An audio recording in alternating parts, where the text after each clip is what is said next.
The salt-crusted windows of the old pickup truck framed a view that seemed pulled from another era. Sarah Mitchell gripped the steering wheel tighter as the coastal road narrowed, her knuckles white against the worn leather. Beside her, 9-year-old Danny pressed his face against the glass, his breath creating small circles of fog that he wiped away with eager fingers. The lighthouse stood ahead like a forgotten sentinel, its white and red striped tower cutting through the gray November sky of Maine's rocky coastline. She had received the letter 3 weeks ago, delivered by a law firm she'd never heard of in Portland. Her estranged uncle, Theodore Harrington, had passed away at 87, leaving her his only possession, the Harrington Point Lighthouse, decommissioned in 1982 and sitting empty for the past 43 years. Sarah had met him only twice in her childhood, brief encounters that left impressions of a weathered man who smelled of tobacco and sea air, his eyes always focused on some distant horizon. Now, as a single mother working double shifts at the diner in Boston, barely making rent on their one-bedroom apartment, the inheritance felt less like a gift and more like another burden. The lawyer had been blunt. The property was in disrepair, the lighthouse keeper's cottage barely habitable, and the land taxes were 2 years overdue. He'd suggested she sell it immediately to a developer interested in the coastal plot, but something in Sarah had resisted. Maybe it was exhaustion, maybe desperation, or maybe just the faint hope that this weathered structure on the edge of nowhere could offer them something different. The truck's tires crunched over the gravel driveway, weeds pushing through the stones like nature reclaiming what was hers. The cottage stood to the left of the lighthouse tower, a modest 2-story structure with peeling blue paint and shutters hanging at odd angles. The November wind howled around them as they stepped out, carrying the sharp scent of brine and the distant cry of seagulls. Before we continue this incredible journey of discovery, please take a moment to like this video and subscribe to our channel. Your support helps us bring you more amazing stories like this one. Now, let's see what secrets the lighthouse holds. Danny ran ahead, his worn sneakers kicking up small stones, his jacket too thin for the coastal chill. Sarah grabbed their 2 suitcases from the truck bed, everything they owned that mattered, fitting into those battered cases and 3 cardboard boxes still in the vehicle. The front door of the cottage resisted at first, the wood swollen from years of moisture, before giving way with a groan that echoed through the empty rooms inside. The interior smelled of mildew and abandonment, dust motes dancing in the weak sunlight that filtered through grimy windows. The furniture remained, covered in white sheets that had yellowed with time, giving the space the feel of a museum to a life long finished. The kitchen held a cast-iron stove, a ceramic sink with a pump handle, and cabinets that creaked when Sarah opened them, revealing mismatched dishes and ancient canned goods with labels she didn't recognize. Danny explored with the fearless curiosity of childhood, his footsteps echoing on the wooden floors above as he investigated the second story. Sarah stood in what had been the living room, suddenly overwhelmed by the weight of their situation. The savings account held $247. Her car needed new brakes. Danny needed winter clothes that actually fit. And now she owned a deteriorating lighthouse on the edge of the Atlantic, miles from any real employment opportunity. Her phone buzzed, the signal weak but present. A text from Marcus, her manager at the diner. "Sorry, Sarah. Had to cut your hours. Business is slow." She stared at the screen, feeling the familiar tightness in her chest that came with financial panic. 3 shifts a week wouldn't cover anything. They'd moved here with nothing, burning their bridges in Boston, betting everything on this inheritance being worth something. "Mom!" Danny's voice carried down the stairs, excited and urgent. "Mom, you have to see this." She found him in what must have been Uncle Theodore's bedroom, a sparse space with a metal-framed bed, a wooden dresser, and walls covered in navigation charts, weather logs, and faded photographs of the lighthouse in its operational days. But Danny wasn't looking at any of that. He stood at a closet door, hanging open, pointing to what lay beyond. The stairs, narrow and steep, descended into darkness. Sarah pulled out her phone, activating the flashlight, and together they carefully made their way down into what revealed itself as a basement workshop. The space stretched beneath the entire cottage, far larger than she'd expected. Workbenches lined the walls, covered in tools, radio equipment, and stacks of journals. More charts covered every available surface, marked with notations in her uncle's precise handwriting. "This is so cool," Danny whispered, his eyes wide as he examined a sextant sitting on one of the benches. "What is all this stuff?" "Looks like your great-uncle was quite the navigator," Sarah replied, picking up one of the leather-bound journals. The entries dated back to the 1960s, detailed logs of weather patterns, ship sightings, and what appeared to be research into local maritime history. Uncle Theodore had been more than just a lighthouse keeper. He'd been an obsessive documenter of everything related to these waters. Over the following days, they settled into a strange new routine. Sarah spent her mornings making the cottage habitable, scrubbing decades of grime from surfaces, airing out rooms, and trying to coax life from the ancient plumbing system. The local hardware store in the nearby town of Harrington Bay, population 412, extended her credit when she explained her situation. The owner, a gruff man named Earl with a weather-beaten face and kind eyes, had known her uncle. Theodore was a good man, Earl said, bagging her purchases of cleaning supplies and basic tools. Kept to himself mostly, but he'd help anyone who needed it. Saved 3 fishermen back in '79 when their boat went down in a storm. Did it in a little dinghy, stubborn old fool. They wanted to give him a medal. He refused. In the afternoons, while Danny attended the local elementary school, Sarah explored the basement workshop more thoroughly. The journals revealed a man consumed by a specific mystery, the disappearance of a merchant vessel called the Northern Star in 1891. According to Uncle Theodore's research, the ship had been carrying a significant cargo from Boston to Halifax when it vanished during a storm off the Maine coast. No wreckage was ever found, no bodies recovered, and over the decades the incident faded into local legend. But Theodore hadn't let it fade. He'd spent decades collecting every scrap of information about the Northern Star, passenger manifests, cargo records, weather data from that week, interviews with descendants of the crew, newspaper clippings yellowed and brittle. He'd marked charts with possible drift patterns, calculated tide tables, and corresponded with maritime historians and salvage experts. Sarah found letters from museums, universities, and private collectors, all expressing interest in Theodore's research. Several specifically mentioned something called the Ashworth Collection, a cache of rare documents and artifacts that had been aboard the Northern Star, insured for what would be, adjusted for inflation, worth millions today. The collection belonged to a Boston industrialist named James Ashworth, who'd been transporting his lifetime's accumulation of rare books, historical documents, and valuable maps to a new museum in Halifax. The ship's disappearance had been one of the greatest losses in 19th century American maritime history. One evening in mid-December, as early darkness settled over the coast and snow began to fall, Sarah sat at the kitchen table with Danny, helping him with his homework. He'd adjusted surprisingly well to the new school, making friends with a local boy named Tyler, whose father ran the town's fishing supply business. The cottage, though still far from comfortable, had become warmer, more livable. She'd gotten the wood stove working, and the heat it provided was both practical and somehow comforting, the crackling of burning logs a constant background to their evenings. "I like it here," Danny said suddenly, looking up from his math worksheet. "It's different from Boston." "Different how?" Sarah asked, though she knew what he meant. Boston had been cramped, loud, always rushing. Here, even in their struggle, there was a spaciousness, a rhythm set by tides rather than traffic. "Quieter," he said, "and the kids at school are nice. Tyler said his dad might have some work for you at the fishing supply place, just part-time stuff." "That's sweet of him," Sarah replied, making a note to follow up. Every little bit helped, though she'd been calculating and recalculating their finances, and the numbers never came out favorably. The property taxes alone would wipe out her remaining savings. She'd spoken with a realtor in town about selling, and the offers were disappointing. The land had value, but the buildings were considered liabilities, teardowns. After fees and paying off the tax debt, she'd be left with maybe $15,000, enough to move somewhere, start over again, but where? "Mom," Danny said, his voice taking on that careful tone children use when they want to ask for something, "can we keep the lighthouse? I mean, not sell it?" Sarah looked at her son, his hopeful expression illuminated by the warm glow of the kitchen lamp. "Honey, it's complicated. This place costs money we don't have." "But what if we found something? What if there's something valuable here that we don't know about?" She smiled, ruffling his hair. "This isn't a treasure hunt, kiddo. This is real life." "But that's what real life is sometimes, isn't it?" He persisted with the logic of youth. "Finding things you didn't know were there."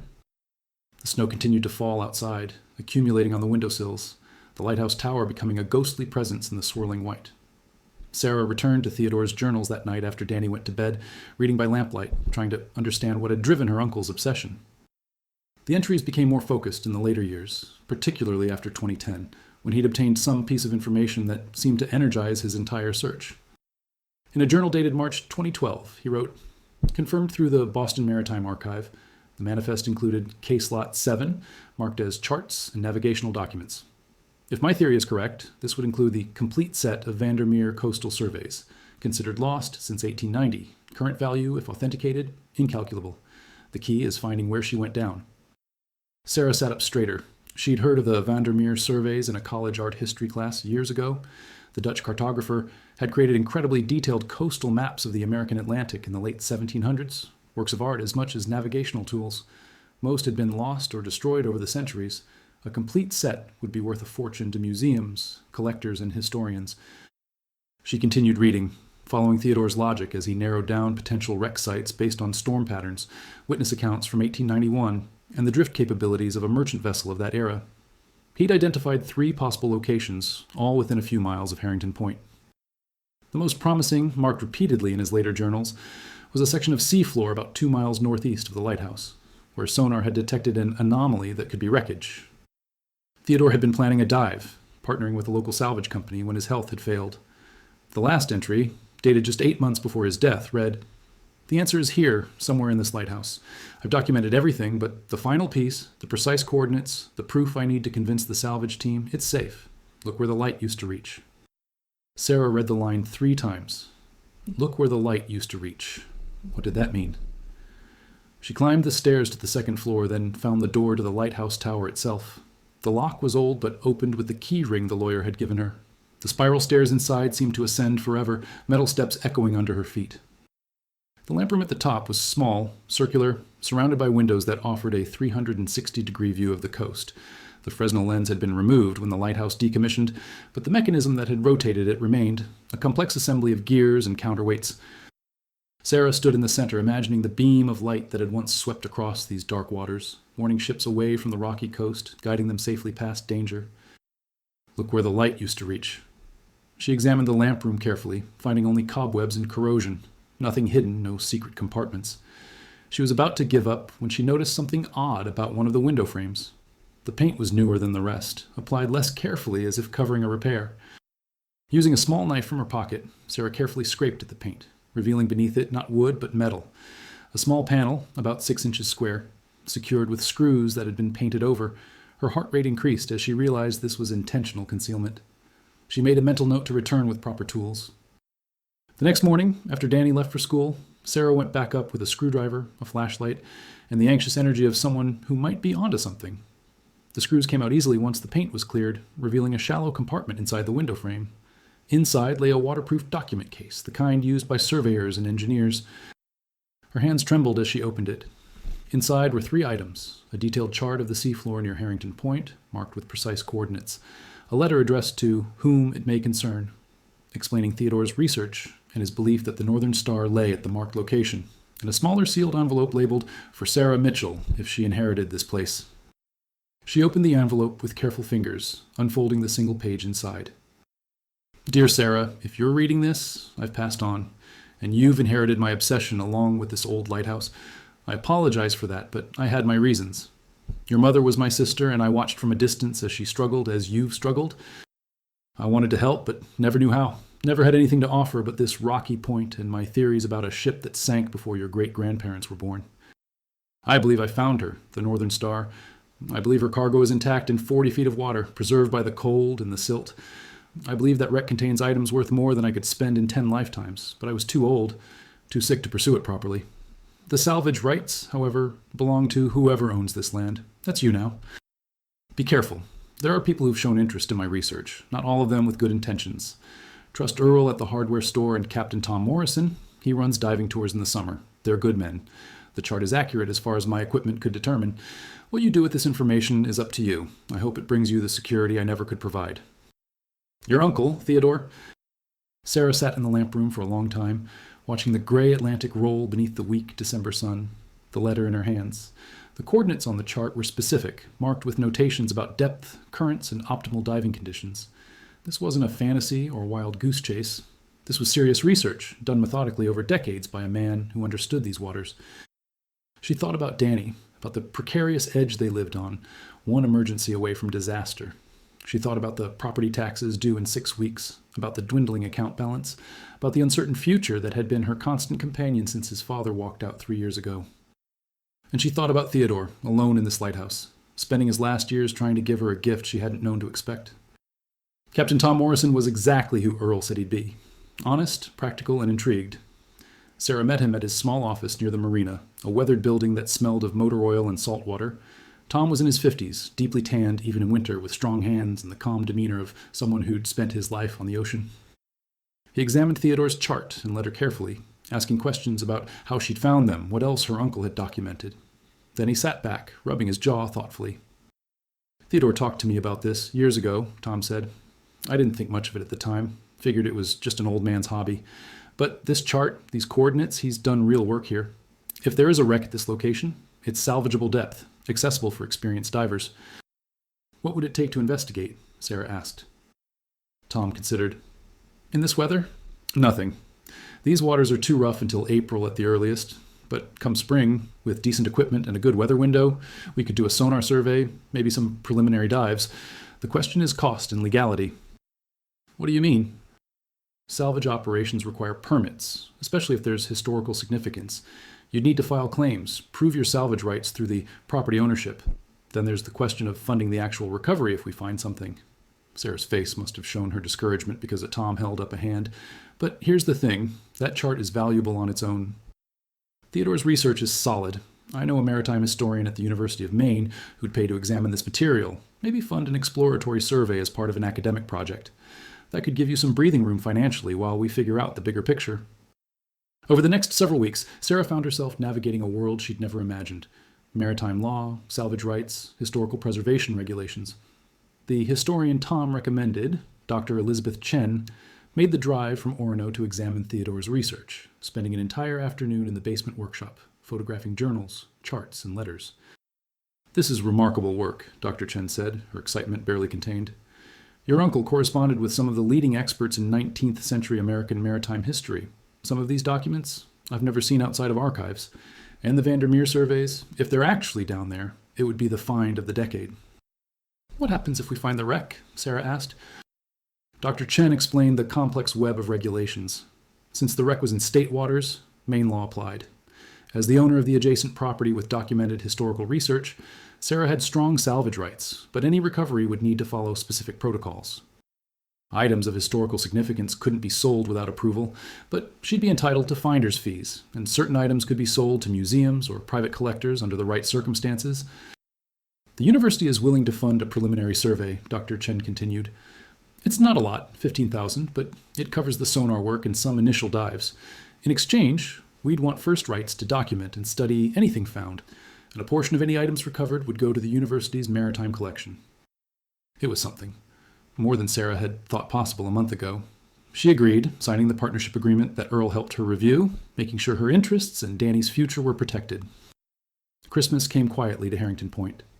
Sarah and Danny cut a small tree from the woods behind the lighthouse, decorating it with ornaments made from items found in the cottage. Old fishing lures, sea glass collected from the beach, strips of colorful fabric from a quilt too damaged to repair. Under the tree, Sarah placed her gifts for Danny. Winter clothes that actually fit, a book about lighthouses, and a small telescope for watching ships. On Christmas morning, Danny gave her a gift he'd made at school, a painting of the lighthouse, bright and hopeful against a blue sky that rarely appeared in December. On the back, he'd written, "Our home." The winter passed slowly. Sarah took the part-time job at Tyler's father's fishing supply store, learning about equipment she'd never known existed, listening to the stories of commercial fishermen who'd worked these waters their entire lives. They spoke of Theodore with respect, remembering his weather predictions that had saved more than one crew from dangerous storms, his willingness to help repair boats or loan equipment when someone was in need. "You're his niece?" an old fisherman named Paul asked one day. "He ever tell you about the time he spotted that capsized sailboat out past the point, got the Coast Guard out there in time to save that family?" Sarah shook her head, realizing her uncle had been far more than the reclusive figure she'd imagined. "Theodore was the kind of man who didn't talk about what he did," Paul continued. "But people here remember. This town would have helped him if he'd asked, but he never asked for anything. Guess he figured he didn't have anything worth giving back. But he was wrong about that." In March, Tom Morrison began preparations for the survey. Dr. Chen arrived with a team from the university, marine archaeologists, graduate students with diving certifications, and equipment that looked expensive and complicated. They set up a base of operations in the Lighthouse cottage, which Sarah and Danny had worked hard to make presentable. Danny was fascinated by everything, asking endless questions about sonar imaging, wreck diving, and historical preservation. One of the graduate students, a woman named Maya, took him under her wing, explaining the equipment and letting him watch as they prepared. "Your great-uncle's research is the kind most archaeologists spend careers trying to compile," Maya told Danny. "He gave us a real gift, showing us where to look." The first survey took place on a cold, clear April morning. Sarah stood on the rocky shore with Danny, watching Tom's boat anchor over the coordinates Theodore had marked. The sonar equipment was lowered, and for hours they waited as the team made slow passes over the seafloor, building a detailed image of what lay below. When they finally returned to shore, Dr. Chen was smiling. We found something. There's definitely wreckage at that location, and the size is consistent with a merchant vessel from that era. The sonar images show what appears to be an intact hull section partially buried in silt. Sarah felt her knees weaken. It's really there. That's not all, Tom added. The positioning, the way it's sitting, it looks like it went down intact, not broken up by the rocks. That means there's a possibility the cargo hold is sealed, preserved. The actual diving wouldn't happen until June, when the water temperature rose and visibility improved. In the meantime, Sarah filed the necessary permits, working with a lawyer the university recommended to navigate the legal complexities of salvage. The process was tedious, requiring documentation of everything, but Earl and Tom helped, and slowly the permissions came through. The waiting period tested Sarah's patience in ways she hadn't anticipated. Each morning, she woke before dawn, the sound of waves against the rocks becoming as familiar as her own heartbeat. She'd make coffee in the old percolator she'd found in one of the kitchen cabinets, watch the sun rise over the Atlantic from the cottage window, and wonder if this was all real, or if she'd wake up back in Boston, in that cramped apartment with the leaking ceiling and the neighbors who fought every night. Danny adapted to coastal life with the resilience of youth. His teacher, Mrs. Henderson, a woman in her 60s who'd taught in Harrington Bay for 40 years, called Sarah one afternoon in late April. I wanted you to know that Danny is doing remarkably well. His essay about the Lighthouse and his great-uncle's research was the best piece of writing I've seen from a fourth grader in my entire career. He has a gift for storytelling, Mrs. Mitchell. Sarah felt tears prick her eyes at the praise. He's been through a lot. This place, it's given him something to believe in. Mrs. Henderson's voice softened. It's given him stability. Children need roots, and sometimes those roots grow in unexpected soil. You're doing a wonderful job with him. The town itself revealed its character slowly, like layers of paint peeling away to show the original wood beneath. Sarah learned that Earl's hardware store had been in his family for 3 generations, that the building had once been a sailmaker's shop in the 1800s. Tom Morrison's diving business barely broke even most years, but he kept it running because it was what he loved, what his father had done before him. The fishing supply store where Sarah worked part-time was owned by Jack Chen, Tyler's father, whose grandfather had immigrated from China in 1952 and built a life on these unforgiving waters. One Saturday in early May, the town held its annual Spring Harbor Festival, a tradition dating back over a century.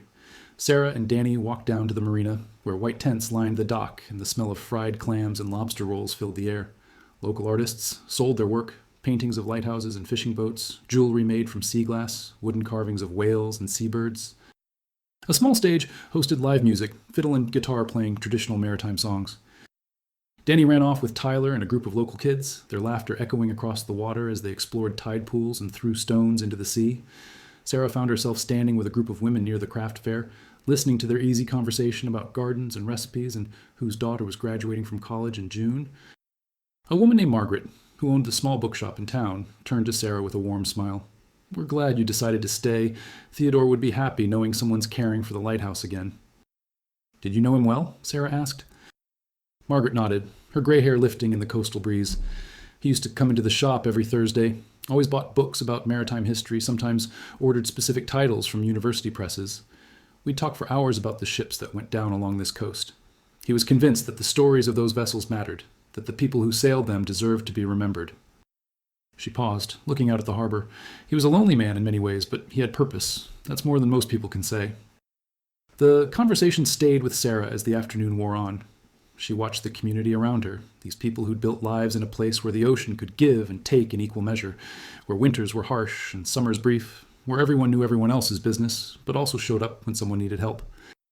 It was so different from the anonymous existence she'd known in the city, where you could live next to someone for years and never learn their name. As evening approached and the festival began to wind down, Paul, the old fisherman she'd met at the supply store, approached her. He walked with a cane now, his movements careful but dignified. Miss Sarah, he said, his voice carrying the rasp of decades of salt air and cigarettes, I wanted to tell you something about your uncle. Sarah turned her full attention to him. Please, I'd like to hear it. Paul gestured to a bench overlooking the water, and they sat together as the sun began its descent toward the horizon, painting the sky in shades of orange and purple. It was in 1979, August. I was out on my boat, the Mary Catherine, named for my late wife. Storm came up sudden, the way they do sometimes. Waves 20 feet high, wind that could tear the skin off your face. My radio went out, engine flooded. I was dead in the water, being pushed toward the rocks. He paused, lost in the memory. Sarah waited, letting him tell it in his own time. Theodore saw me from the lighthouse. He wasn't supposed to be watching. The lighthouse had been decommissioned by then, but he kept watch anyway, every night. He got in that little dinghy of his, rowing out into those waves like they were nothing. The man was 61 years old, rowing a boat in a storm that was sinking mine. He got a line to me, towed me back to calmer water, stayed with me until the Coast Guard arrived 2 hours later. Why didn't he want recognition for it? Sarah asked. Paul shook his head. I asked him that same question. You know what he said? He said, the lighthouse was built to save lives. I was just doing what lighthouses do. Like he wasn't even separate from that tower, like he was part of it, an extension of its purpose. Sarah looked across the water at Harrington Point, where the lighthouse stood silhouetted against the darkening sky. She understood something then about the inheritance she'd received. It wasn't just property or the possibility of treasure. It was a legacy of service, of watching over these waters and the people who depended on them. That night, after putting Danny to bed, Sarah sat in Theodore's basement workshop, reading through journals she hadn't examined yet. She found entries that had nothing to do with the Northern Star, daily observations about weather patterns, notes about migratory birds that passed by the lighthouse each season, sketches of unusual cloud formations. One entry from 1985 caught her attention. Saw a pod of right whales today, at least 15 heading north. Their numbers are recovering slowly. Maybe we haven't destroyed everything yet. Maybe there's still time to get things right. The vulnerability in those words struck her. Theodore had been more than an obsessive researcher. He'd been a man who cared deeply about the world around him, who noticed the small miracles of nature, who held onto hope even when he had every reason to give up. Sarah felt a connection to him then, across the years and the silence that had separated them. They'd both known loneliness, struggle, the weight of trying to make things work with limited resources and no safety net. She pulled out her phone and opened the Notes app, writing down her own observation. May 10th.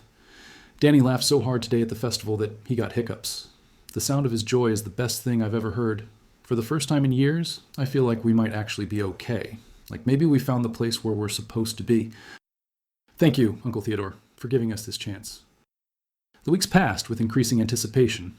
Dr. Chen called regularly with updates on the permit process, which had hit various bureaucratic snags but was progressing. The Maine Historic Preservation Commission wanted assurances about proper conservation protocols. The National Oceanic and Atmospheric Administration needed documentation of the wreck site. An insurance company required proof of salvage rights. Each obstacle felt designed to test Sarah's patience and determination. During this time, she also faced challenges that had nothing to do with underwater archaeology. Danny came home from school one day in early May with a black eye and scraped knuckles. Sarah's heart seized with fear and anger as she examined his injuries. What happened? Danny looked down at his feet, his voice small. Some kid, Jeremy. He said the treasure was fake. He said we were lying about everything, that Uncle Theodore was just a crazy old man. Tyler told him to shut up, and then Jeremy pushed Tyler. So I pushed Jeremy back, and then we were fighting. Sarah knelt down to his level, gently tilting his chin up so she could see his eyes. Violence isn't the answer, Danny. You know that. I know, he whispered. But he was saying mean things about our family. Our family. The phrase resonated in Sarah's chest. Danny had claimed Theodore, claimed this lighthouse, claimed their new life here as family. She pulled him into a hug, feeling his small body shake with suppressed emotion. Sometimes people say cruel things because they're unhappy or jealous or just plain mean. The treasure, if there is one, doesn't define us. What defines us is how we treat people, how we face challenges, how we stand up for what's right without becoming what's wrong. Am I in trouble? He asked. Sarah sighed. You're grounded for fighting, because that's not how we solve problems. But I understand why you did it, and I'm not entirely upset that you defended Tyler and our family. Just, please, next time, use your words first, okay? He nodded against her shoulder. Okay, Mom. The incident led to a meeting with Jeremy's parents, the school principal, and Tyler's father, Jack. It turned out Jeremy's family was struggling financially, his father having lost his fishing boat to repossession the previous year. The boy's anger wasn't really about Danny or the lighthouse. It was displaced frustration about his own family's hardships. The adults agreed on supervised reconciliation, and Sarah offered Jeremy's father part-time work helping with lighthouse repairs, work that needed doing, and that he was qualified to perform. 2 weeks later, Jeremy and Danny weren't exactly friends, but they'd reached a truce, occasionally playing basketball together during recess. Jeremy's father, Robert, proved to be an excellent carpenter, fixing the cottage's sagging porch and replacing rotted window frames. Sarah paid him fairly from the small advance the university had provided, and the work gave both families something they needed, purpose and connection. These are good bones, Robert said one afternoon, examining the cottage's structure. Your uncle maintained it better than it looks from the outside. The foundation is solid, the framing is sound. With proper care, this place could stand another 100 years. Sarah watched him work, appreciating the craftsmanship, the attention to detail. That's what I want, she said. I want it to last. I want Danny's children, maybe even his grandchildren, to know this place, to feel connected to something that endures. Robert smiled, a rare expression on his weathered face. That's a good dream to have. Finally, in the last week of May, all the permits came through. Dr. Chen called with the news, her excitement palpable even through the phone. We're cleared for full salvage operations starting June 3rd. Weather forecast looks good. Tom's assembling his team. This is really happening, Sarah. The night before the diving operation was scheduled to begin, Sarah couldn't sleep. She paced through the cottage, checking on Danny repeatedly, standing at windows and staring at the dark ocean.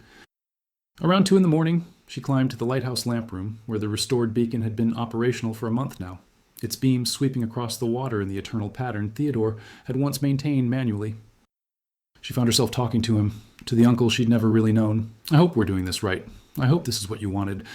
We're trying to honor your work, to preserve the history you cared so much about. If you're out there somewhere, if you can see this, I want you to know that Danny and we're going to be okay. You gave us that gift. The beam swept on, steady and sure, and in the silence of the lamp room, Sarah felt something like peace settle over her. Whatever happened tomorrow, whether they found treasure or just old wreckage, they'd already found something more valuable. A home, a community, a sense of belonging that money couldn't buy. June 3rd dawned clear and cold, perfect diving weather according to Tom. The team assembled at the marina before sunrise. Tom and Maya, 2 other certified divers named Alex and Jennifer, Dr. Chen and her graduate students, Sarah and Danny, Earl, who'd insisted on coming to witness history, and Margaret from the bookshop, who documented everything with a professional camera she'd borrowed from a photographer friend in Portland. The boat ride out to the coordinates took 20 minutes, the vessel cutting through waves that caught the early morning light. Danny sat beside Sarah, his life jacket securely fastened, his eyes wide with anticipation. "Mom," he said quietly, "what if we don't find anything?" "Then we'll have tried," Sarah replied, "and trying matters just as much as finding." "But what if we do find it? What if Uncle Theodore was right about everything?" Sarah put her arm around her son, pulling him close. "Then we'll have learned something important, that dreams can come true if you work hard enough, long enough, with enough dedication. That's a pretty good lesson either way." Tom anchored the boat over the exact coordinates, using GPS equipment that could place them within inches of the marked location. The diving team performed their final equipment checks: tanks, regulators, buoyancy compensators, underwater cameras, marking buoys. Maya reviewed the plan one more time with everyone. "We go down together, we stay together. First priority is documentation. We photograph everything before we touch anything. Safety first, always." The divers entered the water in pairs, Tom and Maya first, followed by Alex and Jennifer. Sarah watched them disappear beneath the surface, the water closing over them like a door shutting on another world. The wait was excruciating. She checked her watch every 30 seconds, each minute feeling like an hour. Danny held her hand tightly, not speaking, barely breathing. Dr. Chen stood at the railing, her knuckles white where she gripped the metal. The graduate students monitored the dive computers, tracking the team's depth and air supply. Earl sat calmly in a deck chair, whittling a piece of driftwood with a small knife, the only person who seemed genuinely relaxed. 45 minutes into the dive, Maya's voice crackled over the radio. "Surface team, we have visual confirmation of wreckage. It's a ship, definitely the right era. Hull is partially buried, but largely intact. We're marking the site now and beginning documentation." Sarah felt her legs go weak. Danny let out a whoop of excitement that made everyone on the boat smile. Dr. Chen was already talking into her own radio, giving instructions, asking questions, documenting everything for the official record. The divers stayed down for the maximum safe time, 90 minutes total, before beginning their ascent. When they surfaced, Tom was grinning broadly. "It's her. It's the Northern Star. I'd bet my boat on it. The dimensions match, the construction style matches, and there's still readable lettering on the stern plate, though it's heavily corroded. We need to bring up samples for positive identification, but Theodore nailed it. That man's research was absolutely on point." Those months transformed Harrington Point for Sarah and Danny. The lighthouse, once a symbol of burden and uncertainty, became something else: possibility, connection, purpose. Danny thrived in school, his teachers remarking on his curiosity and enthusiasm. Sarah found herself becoming part of the community in ways she'd never experienced in Boston, invited to potlucks, asked to help with town fundraisers, welcomed into the intricate social fabric of a small coastal town. June arrived with warmer winds and seas calm enough for diving. The university team returned, this time with specialized equipment for underwater archaeology. The plan was methodical. First, document everything with cameras and measurements, then carefully expose and examine the wreck. Finally, if appropriate and permitted, begin recovery of any artifacts. Over the following 3 weeks, the diving operations became a routine that consumed everyone's days. Each morning, the team would head out at first light, spending hours on the water while the divers made multiple descents to the wreck site. Sarah and Danny became fixtures on Tom's boat, learning the rhythms of underwater archaeology, the patience it required, the meticulous attention to every detail. Maya took it upon herself to educate Danny about the process. See, when a ship goes down, especially in cold water like this, it creates its own ecosystem, she explained one afternoon while they waited for the dive team to surface. Bacteria, algae, and vertebrates, they all colonize the wreck. It becomes artificial reef habitat. We have to be careful not to disturb that ecology while we work. Danny absorbed everything like a sponge, filling notebooks with observations and sketches. His teacher, Mrs. Henderson, had given him special permission to document the project for an extended independent study, turning the salvage operation into his own educational adventure. He interviewed everyone involved, asking questions that sometimes surprised the adults with their insight. "Why do you think Uncle Theodore spent his whole life looking for this ship?" he asked Dr. Chen one day. The historian considered the question seriously before answering. "I think, for him, it wasn't just about the treasure or even the historical significance. It was about completing something, about proving that patience and dedication matter. Your great-uncle lived in a world that often values quick results and instant gratification. He chose the opposite, slow, careful research over decades.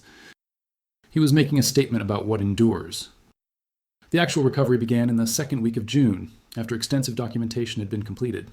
The first items brought up were smaller objects, ceramic dishes still intact, their patterns visible beneath layers of silt, brass navigation instruments that had somehow survived, bottles, dozens of bottles, their contents long dissolved, but their shapes perfect time capsules. Each artifact was carefully cleaned, cataloged, and preserved according to strict archaeological protocols. Tom, Maya, and 2 other certified divers made the first descent on a Tuesday morning. Sarah waited on the boat with Dr. Chen, Danny, and the rest of the team, watching the air bubbles rise to the surface, marking the divers' progress below. The wait felt endless, each minute stretching. Sarah watched from the deck, marveling at the process. Danny stood beside her, video camera in hand, documenting everything for his school project. The graduate students worked efficiently, each knowing their role, moving with practiced precision. It was like watching a well-choreographed dance, every movement deliberate and meaningful. One afternoon in mid-June, Alex surfaced with something different, a leather-bound book sealed inside a glass jar that had somehow remained intact. The jar was carefully opened in the conservation tent that had been set up on shore, and inside, miraculously protected from water damage, was a ship's log from the Northern Star. The final entry, dated November 7th, 1891, read, "Storm intensifying, taking on water. Captain has ordered all hands to emergency stations. God preserve us." Dr. Chen's hands shook as she photographed each page. "This is incredible. This is a primary source document that historians assumed was lost forever. The personal accounts, the details about daily life aboard the ship, the cargo manifest entries, this is invaluable." But the most significant find came on June 19th, a date that Sarah would remember for the rest of her life. The dive team had been working to access the ship's main cargo hold, carefully removing debris and silt that had accumulated over more than a century. Tom radioed up that they'd found something large, something that appeared to be a sealed container. When they surfaced, Maya was holding something, a barnacle-encrusted metal box about the size of a briefcase. On deck, she placed it carefully in a prepared containment area. It's from the cargo hold. The hull is breached in one section, but most of the interior appears intact. There are more boxes, crates, and what looks like a trunk. The excitement on the boat was palpable. Dr. Chen immediately began documenting the container's position, measurements, and condition. Sarah felt Danny grip her hand tightly, his whole body vibrating with anticipation. "Is that it, Mom? Is that the treasure?" "We won't know until we open it properly," she replied, trying to keep her own voice steady, "but it's definitely something important." The team made 3 more dives that day, each time bringing up more items from the cargo hold. Most were damaged, reduced to unrecognizable masses of corrosion and decay. But several containers had survived, their seals intact, their contents protected by the engineering of a previous century and the cold preservation of the Atlantic depths. That evening, back at the harbor, the team held an impromptu celebration at the local tavern, a weathered establishment called the Anchor that had served fishermen and sailors for over 150 years. Earl bought the first round, raising his glass in a toast. To Theodore Harrington, who knew these waters better than most of us know our own backyards. And to Sarah and Danny, who had the courage to believe in an old man's dream. The whole bar joined in the toast, locals and team members alike. Sarah looked around at these people who'd become her community, who'd supported her through uncertainty, who were genuinely happy for her success. She thought about the Boston apartment, the isolation, the daily struggle to survive. That life felt like it belonged to someone else now, a different Sarah who hadn't yet discovered that belonging was possible. Danny sat between Tyler and Jeremy, the three boys talking animatedly about diving equipment and underwater photography, their previous conflict completely forgotten. Robert, Jeremy's father, approached Sarah with a tentative smile. "I wanted to thank you for the work. It's made a real difference for my family." "You've earned every penny," Sarah replied warmly. "The cottage looks better than it probably has in 50 years. Robert nodded and hesitated before continuing. "Jeremy told me what happened at school, how it started, because he said some unkind things about your family. I want you to know I talked to him about it, about how jealousy and anger can make us lash out at people who don't deserve it. He's learning. We're all learning." Sarah put her hand on his arm. "We're all doing the best we can. That's all anyone can ask." The recovery operations continued for another week, each day bringing new discoveries. The team found personal effects from passengers, pocket watches, jewelry, writing instruments, all providing intimate glimpses into lives lived over a century ago. They found ship's equipment, navigational charts contemporary to the voyage, even samples of the cargo the Northern Star had been carrying, textiles that disintegrated when touched, metal goods corroded beyond recognition, and wooden crates that had long since returned to the sea. Over the following week, the team made multiple dives, bringing up item after item, each carefully documented and preserved. Most of it was damaged by over a century underwater. Clothing that fell apart when touched, personal effects rusted beyond recognition, wooden crates that had rotted. But some items survived. Several metal document cases, similar to what Theodore had hidden in the lighthouse, a collection of glass bottles somehow intact, and, most significantly, a large brass-bound trunk that had somehow remained sealed. But on June 26th, on what was planned to be one of the final dives before summer tourists made the area too busy for salvage operations, Maya and Tom brought up the brass-bound trunk. It was large, roughly 3 feet by 2 feet by 18 inches deep, its corners reinforced with metal plating, its surfaces covered in marine growth but structurally sound. The weight of it required special equipment to lift onto the boat. No one spoke as it was secured on deck. This was clearly something significant, something that had been protected with care even by 19th century standards. Brass tags, green with corrosion but still legible, identified it as property of James Ashworth, Boston, Massachusetts. Dr. Chen's voice was barely a whisper. "This is it. This is the Ashworth collection." The trunk was transported to the University of Maine's Conservation Laboratory in Orono, where a team of specialists prepared to open it under controlled conditions. The process required 2 weeks of careful preparation, building a climate-controlled environment, assembling the right tools, gathering experts from across the country to witness and assist. The trunk was opened under controlled conditions at the university's conservation lab, a process that took days of careful work. Sarah and Danny made the drive to Orono to be present, along with Dr. Chen and the entire research team. As the conservators carefully removed layers of protection the Victorians had used, the contents emerged. Books, their pages swollen but legible, documents in waterproof pouches, and a series of leather map cases. Sarah and Danny were invited to be present for the opening, along with Tom, Earl, and Margaret, who documented the entire project from the beginning. They stood in a gallery overlooking the conservation lab, watching through glass as the specialists worked with tools and techniques that seemed almost surgical in their precision. The outer seal broke with a hiss of escaping air, a sound that made everyone in the gallery hold their breath. The conservators carefully lifted the lid, revealing multiple layers of oilcloth wrapping, a preservation method used in the 19th century to protect valuable documents during sea voyages. Layer by layer, the wrappings were removed, each one photographed and catalogued. Beneath the oilcloth were metal document cases, similar to the one Theodore had hidden in the lighthouse, but larger and more elaborate. There were 5 cases in total, each sealed with wax that had somehow maintained its integrity beneath the ocean. The first case was opened, and inside, wrapped in silk that had survived the decades, were books. Old books, their leather bindings intact, their pages yellowed but readable. Dr. Chen identified them immediately.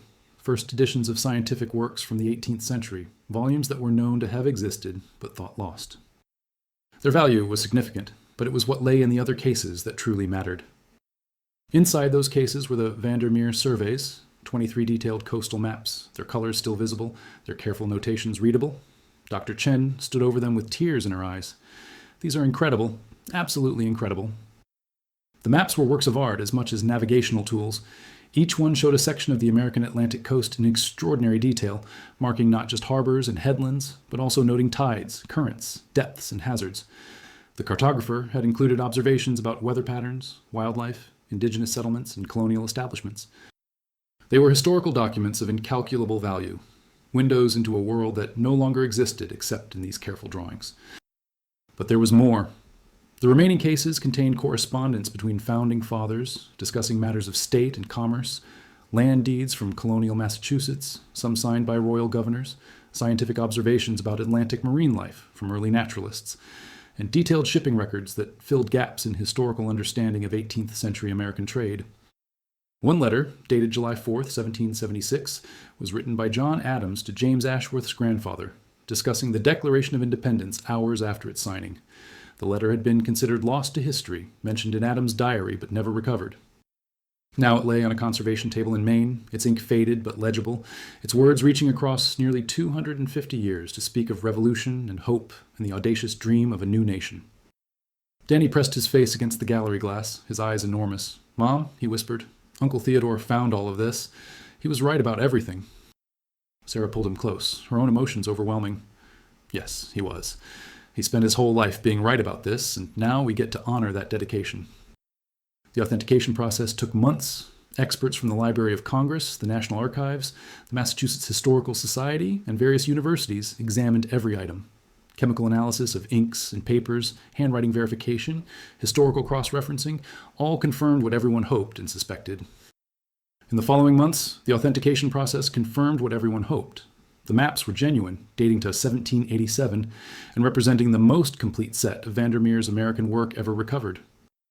The other documents included rare correspondence from Revolutionary War figures, land deeds from early Massachusetts settlements, and scientific observations that filled gaps in historical knowledge.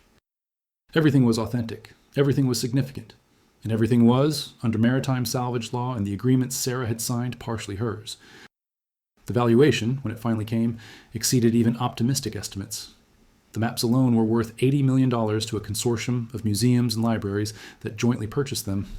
The other documents, after the university took its agreed-upon percentage and various fees and taxes were paid, left Sarah with a settlement of $42 million. The news came on a Tuesday afternoon in late September. Sarah was in the cottage kitchen making after-school snacks for Danny and Tyler when her phone rang. The lawyer handling the financial arrangements delivered the information in his professional monotone, as if he were discussing grocery lists rather than life-changing sums. After the call ended, Sarah sat at the kitchen table for a long time, staring at her phone, trying to comprehend what $42 million actually meant. Danny found her there 20 minutes later, still sitting, still staring. "Mom, are you okay?" She looked up at her son. This beautiful boy who'd been so patient through years of struggle, who'd never complained about secondhand clothes or skipped meals or the apartment that was too small and too cold in winter. "We're going to be okay, Danny. We're going to be more than okay." "We found it?" His voice was small, almost afraid to hope. "We found it. Uncle Theodore was right about everything." Danny launched himself at her, wrapping his arms around her neck, and Sarah held him as they both cried, releasing years of fear and worry and uncertainty. They cried for the struggles that were over, for the uncle they'd never known who'd given them this impossible gift, for the sheer overwhelming relief of knowing that the future no longer looked like a cliff edge they were constantly about to fall off. When they finally pulled apart, Danny wiped his eyes and asked, "What do we do now?" Sarah laughed, the sound coming out shaky but genuine. "I have absolutely no idea. What do you want to do?" Danny thought for a moment, his face serious. "I want to stay here. I want to keep the lighthouse. Is that okay?" Sarah felt her heart expand in her chest. "That's more than okay. That's perfect." The town of Harrington Bay learned about the settlement within days, because in a community of 412 people, news traveled faster than light. Sarah had worried about how people would react, whether wealth would create distance or resentment. Instead, the town threw a celebration party at the Anchor, the whole community turning out to congratulate her and Danny. Earl gave a speech, his gruff voice carrying over the crowd. Theodore Harrington watched over this town for 50 years. He saved lives, he helped neighbors, he kept that light burning long after it was officially unnecessary because he believed in service over self. Sarah Mitchell has honored his legacy by seeing his work through to completion. That's something worth celebrating. The applause was thunderous, and Sarah found herself surrounded by well-wishers, people who'd become friends, who were genuinely happy for her success because they knew the struggle that had preceded it. Margaret hugged her tightly. "Don't you dare move away to some fancy city," she whispered. "This town needs people like you and Danny." "I'm not going anywhere," Sarah promised. "This is home." Over the following months, Sarah carefully planned how to use the money. First, she established the Theodore Harrington Maritime Scholarship Fund, endowing it with $5 million to provide full college scholarships for students from coastal Maine communities pursuing maritime studies, oceanography, or marine archaeology. The first recipient would be announced the following spring, and Sarah insisted that the selection committee include representatives from Harrington Bay. She paid off the medical debts she'd been carrying for years, bills from Danny's childhood illnesses that had followed her like shadows.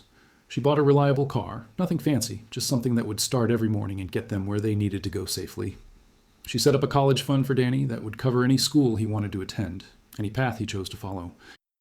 The cottage and lighthouse received proper restoration, work done carefully to preserve their historical character while making them safe and comfortable. Robert supervised the project, hiring local workers, using the restoration as an opportunity to train young people in traditional building techniques. The work took 6 months, and when it was complete, the property looked as it must have in its prime, proud and sturdy against the coastal elements. Sarah also quietly helped other families in Harrington Bay, paying off Jack Chen's business loan so he could expand the fishing supply store, funding repairs to the elementary school's outdated computer lab, establishing a small grant program for local businesses struggling with seasonal income fluctuations. She did it discreetly through the lawyer, wanting to help without creating awkwardness or dependence. But what Sarah didn't do was stop working. She continued her part-time job at the fishing supply store, not because she needed the money, but because she needed the connection, the routine, the conversations with customers who taught her about tides and tackle and the particular challenges of making a living from the sea. Jack tried to refuse her work after learning about the settlement. "You don't need to be here," he said, kindly but firmly. "Maybe not," Sarah replied, "but I want to be here. This job gave me dignity when I had nothing else. I'm not ready to give that up just because I have money now." Jack studied her for a long moment, then nodded. "Okay, but I'm giving you a raise anyway, and don't argue with me about it." Standing in the lighthouse lamp room, looking out over the gray Atlantic on a September afternoon, Sarah watched Danny on the beach below, collecting sea glass with Tyler, their laughter carrying on the wind. The property taxes were paid, the cottage fully renovated, the lighthouse tower restored and repainted. They'd established the Theodore Harrington Maritime Scholarship Fund with a portion of the money, helping local students pursue maritime studies. Danny had changed over the year they'd been at Harrington Point. He'd grown 3 inches, his voice beginning the awkward transition toward deeper tones. But more than physical growth, he'd developed confidence, a sense of self that came from belonging somewhere, from being part of a community that knew and valued him. His teachers predicted he'd be valedictorian of his class by high school. He'd developed a passion for marine biology, spending hours studying tide pools, reading about ocean ecosystems, talking about wanting to become a marine conservationist. One evening in late October, a year after they'd first arrived at the lighthouse, Sarah and Danny climbed to the lamp room together to watch the sunset. The autumn air was crisp, carrying the smell of wood smoke from chimneys throughout Harrington Bay. The lighthouse beam would activate soon, beginning its nightly vigil over the dark waters. "Mom," Danny said, his voice thoughtful, "do you think Uncle Theodore knew, really knew that we'd find the ship and everything would work out?" Sarah considered the question carefully. "I think he hoped. I think he did everything he could to make it possible, and then he trusted that if we found his research, we'd care enough to follow through. But know for certain? No, I don't think anyone can know the future. We just make our best guesses and work hard and hope for good outcomes." "Do you think he'd be happy about what we're doing with the money, I mean? The scholarships and helping people and staying here?"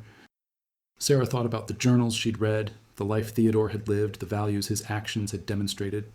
"I think he'd be proud. I think he'd especially like that we're not just taking care of ourselves, but trying to take care of this community, this place he loved." That's what the lighthouse always represented, wasn't it? Watching over others, keeping them safe. The sun touched the horizon, painting the sky in brilliant oranges and reds. The lighthouse beam activated automatically, beginning its rotation, sending light across the darkening water. Sarah put her arm around Danny, and they stood together in comfortable silence, watching the day transition to night. "I'm glad we came here," Danny said softly. "Even though it was scary at first, even though we didn't know what would happen, I'm glad we took the chance." "Me too, kiddo, me too." The following spring, the Theodore Harrington Maritime Scholarship was awarded for the first time to Maria Santos, a senior at Harrington Bay High School whose parents were commercial fishermen. Maria wanted to study marine policy at the University of Maine, with dreams of working to create sustainable fishing practices that would preserve coastal communities and ocean ecosystems. At the award ceremony, held in the town hall, she gave a speech that brought many to tears. "My whole life, I've watched my parents work harder than anyone should have to work just to make ends meet," she said, her voice steady despite her obvious emotion. I've watched this industry that's sustained families here for generations become more uncertain, more difficult. I wanted to help, but I didn't see how I could afford the education I needed. This scholarship doesn't just pay for college. It validates the belief that people from small towns matter, that our dreams are worth investing in. Mr. Harrington never knew me, but through his work and his family's generosity, he's changed my life. Sarah sat in the audience, holding Danny's hand, watching this young woman who represented the future Theodore had worked toward. The pride she felt wasn't just for the scholarship or the money, it was for the continuity of purpose, the way one generation's dedication could ripple forward to benefit people not yet born when that work began. The Northern Star wreck site itself became a protected historical area, marked by a permanent buoy and regulated by the state for controlled diving. Tom Morrison obtained permits to offer educational dive tours during the summer, taking experienced divers down to view the wreck with proper archaeological protocols. Part of the tour fee went to ongoing preservation efforts and to the scholarship fund. The wreck had been a tragedy in 1891, taking 12 lives when it sank. Now it served a different purpose, educating people about maritime history and supporting the community that had grown around these unforgiving waters. Dr. Chen published her research about the Northern Star and the Ashworth Collection, a book that became a bestseller among history enthusiasts and maritime archaeology communities. The dedication read, "For Theodore Harrington, who understood that the search matters as much as the discovery, and for Sarah and Danny Mitchell, who honored his legacy with grace and generosity." But what mattered most wasn't the money, though its security was profound.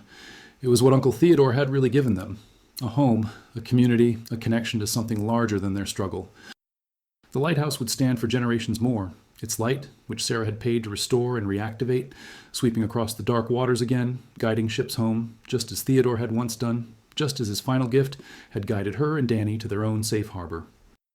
A year and a half after finding the wreck, Sarah stood in Theodore's old bedroom, now converted into a proper study and library. She'd collected all his journals, had them professionally preserved and bound, creating a complete archive of his life's work. The room also held photographs, one of Theodore in his younger years, standing proudly before the lighthouse, one of Sarah and Danny on the day they first arrived, taken by Earl without them knowing, and one from the scholarship ceremony, showing Maria holding her award, Danny standing beside her, both of them grinning at the camera. On the desk sat a new journal, leather-bound like Theodore's, but this one belonged to Sarah. She'd started keeping her own observations about the lighthouse, about the community, about the daily miracles of living on the edge between land and sea. One entry, dated December 25th, read, "Second Christmas at Harrington Point. Danny gave me a painting he made of the lighthouse at sunset. He's developing real talent. The house is warm, the bills are paid. And this morning 12 people came by with various excuses, but really just to check on us, to share cookies or stories or just company. This is what wealth actually means. Knowing you matter to people, and they matter to you. Everything else is just numbers in an account." Earl visited that evening, bringing fresh fish for dinner, sitting at the kitchen table that was now refinished and sturdy. "You going to stay?" he asked, "now that you could go anywhere?" Sarah smiled, looking around the cottage, hearing Danny's footsteps upstairs, feeling the solid presence of the lighthouse outside. "This is anywhere," she said. "This is exactly where we're supposed to be." The old fisherman nodded, understanding in his weathered face. Theodore would be pleased. He always said this point needed someone to care for it proper. Guess he found the right person after all. They talked long into the evening, Earl sharing stories about Theodore that Sarah had never heard, filling in the portrait of a man who'd lived quietly but meaningfully. He told her about the time Theodore had organized the entire town to rescue a pod of pilot whales that had beached themselves on the point, how he'd worked for 3 days straight, wading into frigid water again and again to guide the whales back to deeper channels.